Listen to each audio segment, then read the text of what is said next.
biyaya sa umagang Panginoon, kung sino man yung kikinig sa atin ngayon, mga at pagpalain ng Panginoon Yeshua Mashiach Jesus, may mga tao na dito ngayon, nakikinig sa aming Panginoon, ingatan mo sila Panginoon, Yeshua Mashiach Jesus, ilayo sa mga masasamang espiritu, at palutin mo sila ng banal na espiritu at linisin ng Panginoon ang kanilang mga puso sa Panginoon at nawang ilayo sa mga masamang espiritu Panginoon, Yeshua Mashiach Jesus, pagdating mo kang Panginoon, naging banal na dugo Panginoon, upang hindi kami makita ng mga away. Yeshua Mashiach Jesus, to God be the glory. Amen. Good morning mga kapatid. Kami po ay nandirito ngayon kung nagbahagi ng salita ng Panginoon. Ito ay libre lamang mga kapatid. Kami ay nagagaling ng overlooking sa Kaiser Rizal.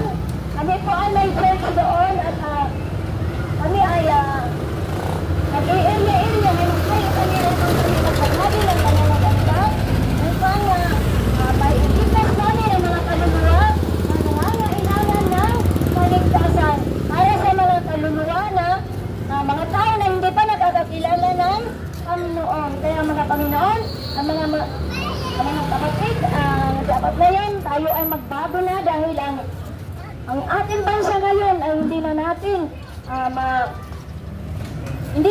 maintindihan kung ano na dapat ating gawin sa ating bansa, sa ating alam niyo na kung ano dapat natin gawin. Kaya sa Panginoon na lang tayong kakapit, mga kapatid. Kaya kailangan tayo na lang mga kapatid magbago sa ating mga gawain na hindi kalugod-lugod sa Panginoon.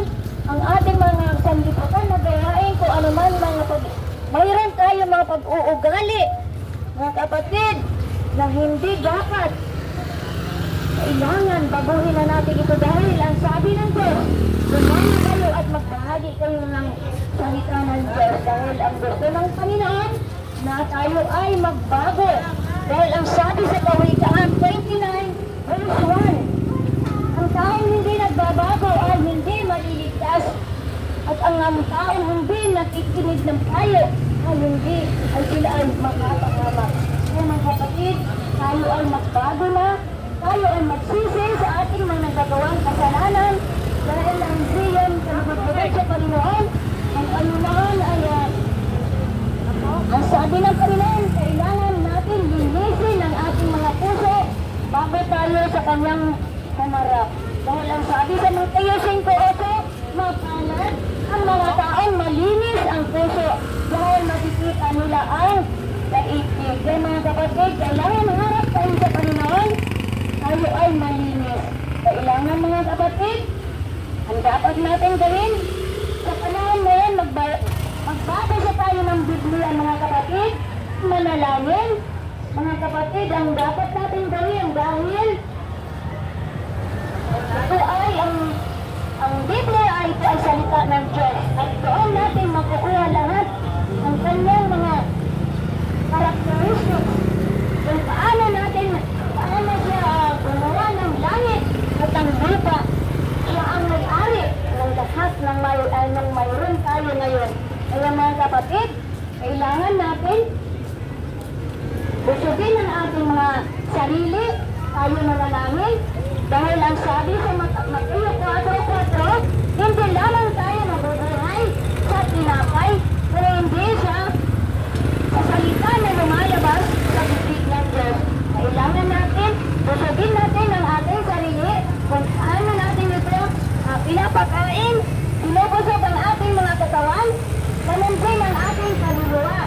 Kailangan din natin ito busugin ang ating mga kaluluwa para tayo ay maging kalugod-lugod sa Panginoon.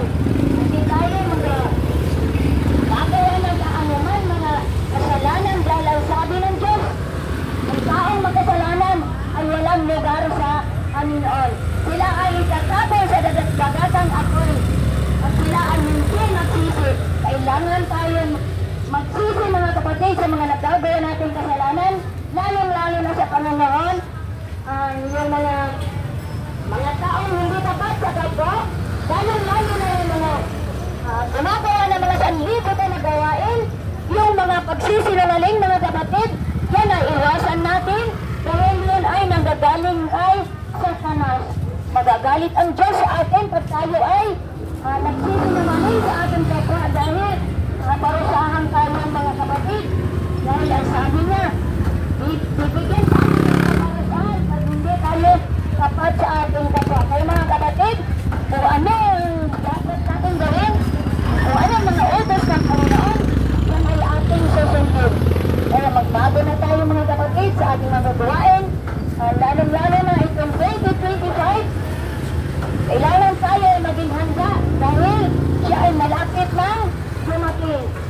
Itong kagaya ng blood moon, itong February, itong nakaraan na araw, makikita natin na ang blood moon ay simbolo ng kaguluhan.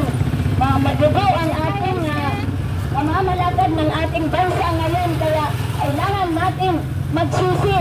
Mga kapatid, kailangan natin maging handa sa pagdadating ng ating Panginoon dahil ang sabi ng Diyos sa ating pagbabalik, magdidilim ng 3 araw, mga kapatid. Ito ay totoo, mga kapatid, ito ay pakinggan ninyo. Magdidilim ng 3 araw, ang araw ay hindi nasisikat, ang buwan ay hindi na rin sisikat, ang bituin ay hindi na rin sisikat, at pag nag-inip na ang Panginoon ng kanyang trompeta, lahat ay lilindol na malakas at kikidlat at ang mga hinirang ay kukunin na ng Panginoon. At mga kapatid, magsisi na tayo sa ating mga kasalanan para hindi tayo maiwan sa pagbabalik ng Panginoon. Ang sabi ng Diyos, pag kayo naiwan sa kanyang pagbabalik, magiging kawawa kayo, kaparisahan ang aabutin nyo, sa dagat-dagatan ako'y ang bagsak ninyo dahil kayo ay hindi nagsisisi ng mga kasalanan. Kaya hanggat may panahon pa, mga kapatid, magsisi tayo sa ating mga kasalanan bago dumating ang Panginoon. Kasi ayaw ng Panginoon, nagagawa tayo ng mga kasalanan kagaya ngayon na sa mga trahedya, kung ano ang kaguluhan dito sa ating bansa. Yun ang sign na malapit na ang kanyang pagbabalik. Yung mga lindol, yung mga baha, yung mga sunog, yun ay kaparusahan na sa atin ng Panginoon. Kaya mga kapatid, kailangan natin magsisi sa ating mga nagawang kasalanan. Baguhin natin ang ating mga pag-uugali. Yun lang naman ang pinapag-usap ng Panginoon upang tayo ay malugod-lugod sa pag-harap sa Kanya.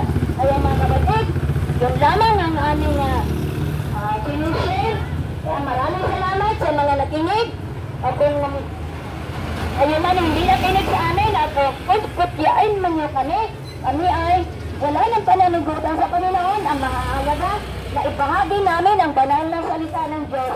Dahil yan ang aming requirement dito sa lansangan para marami kaming maligtas na mga kaluluwa, na mga tao na hindi pa nakakakilala ng Diyos. Kaya